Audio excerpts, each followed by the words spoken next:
Now, you may recall back in April, one of the UK's two massive aircraft carriers, the HMS Prince of Wales, set sail from Portsmouth to join Operation HIMARS, which is a joint Allied deployment to the Indo-Pacific. On the face of it, it's to project NATO Allied strength to potential enemies like China. Of course, it's also to show Donald Trump that strength too, and that Europe can hold its own. The question which we touched on yesterday, actually, with regards to Russia, is how should we react when we are challenged by those potential enemies? If we're showing strength and they react with strength, how do we fight back? In this case, how do we deal with China, which has responded to the deployment by carrying out what are called constructive kills? In essence, mock kills, real Chinese jets pretending to shoot at a real Royal Navy ship. Now, that ship was not the HMS Prince of Wales, which the Times' Asia editor Richard Lloyd Parry has been on board. That is leading this deployment, and his fantastic dispatch is in the paper this morning. Richard, good morning from here. Good afternoon for you. Hello there, Tom.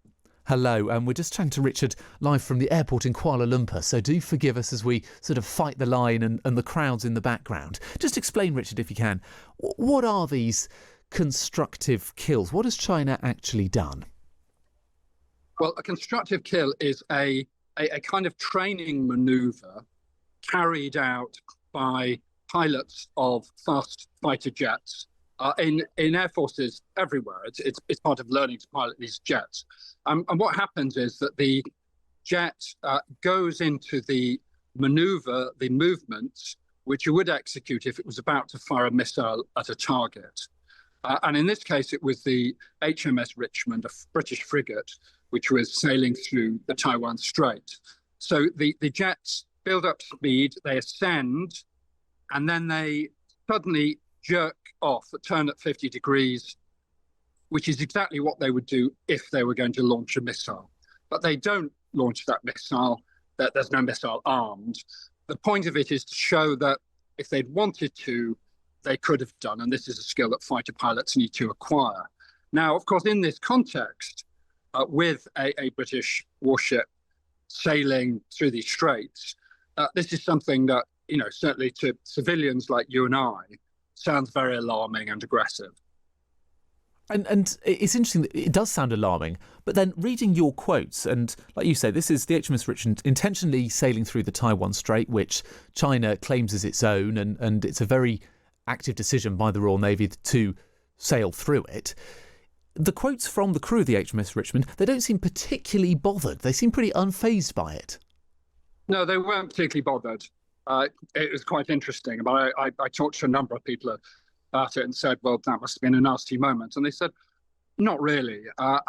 If China were to have fired a missile at a large British naval ship like this, that would be an extraordinary escalation of the situation in the Taiwan Strait. Now, it is very tense there. People remember the situation. Taiwan is a self-governing democratic island, which is claimed by China as its own. And China reserves the right, insists it will reunify, as it calls it, with Taiwan, and reserves the right to use force, in other words, invasion, to do that. And the People's Liberation Army Air Force and Navy regularly flies and sails very aggressively around Taiwan. It's a very tense situation, one of the biggest flashpoints in the world.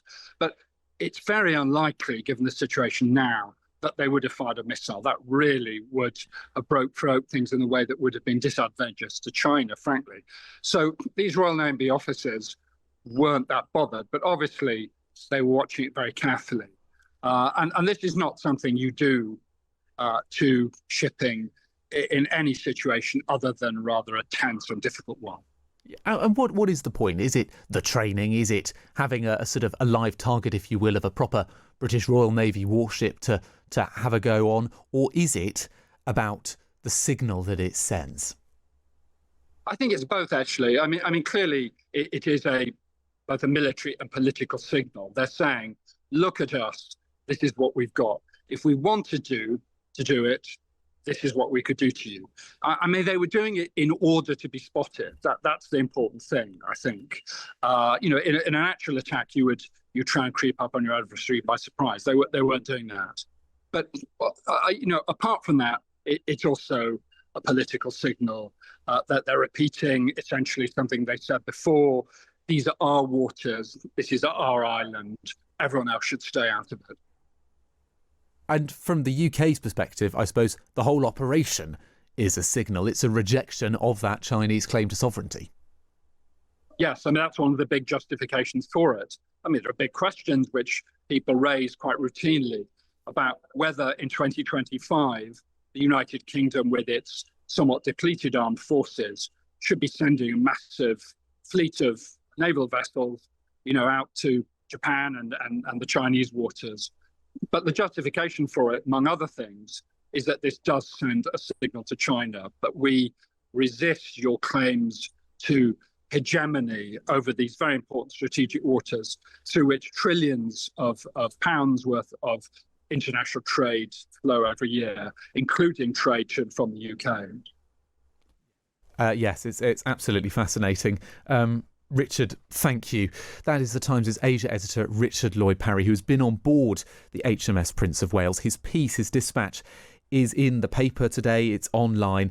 I would highly recommend you go and read it. Some of the quotes from the crew of these ships is fascinating. Again, how unfazed they are by Chinese jets flying at them and pretending to kill them. It's one of these hidden things. We're so focused on Russia, as indeed we might well be given the situation in Ukraine, but absolutely fascinating how we counter China going forward, and Richard's reporting is fascinating in the paper this morning. So thank you, Richard Lloyd Parry.